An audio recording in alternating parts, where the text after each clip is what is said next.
Новогодние ели, ледовые городки и гирлянды. Столица Коми активно готовится к встрече нового 2023 года. Улицы Сыктывкара уже радуют горожан яркой иллюминацией, а скоро разноцветными огнями зальется и Стефановская площадь. Дарья Вологжанина о том, чем в этом году будут удивлять скульпторы ледовых фигур.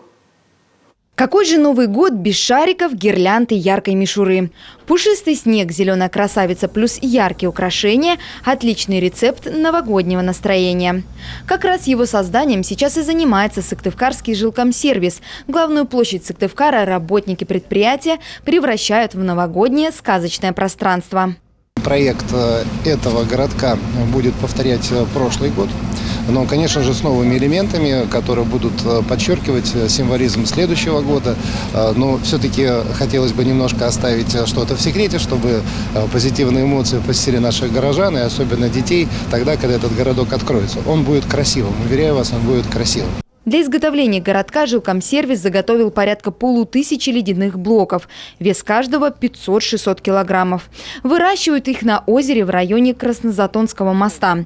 Из ледяных кирпичей уже изготовили площадку под каток. Сейчас мастера ваяют ледяные скульптуры Деда Мороза и Снегурочки. Качественно, отлично. Как видите, плиты прозрачные, без наледи, без шуги. Все ровно. Ну и как же без символа Нового года – зеленой красавицы. Главную елку республики привезли из Ясного Сыктывдинского района. Высотой достигает 21 метра. Украсят пушистую как прошлогодними гирляндами и игрушками, так и новенькими. Нашли мы ее задолго до праздника, еще в летний период. Значит, на самом деле работа эта достаточно кропотливая, потому что елочку не только...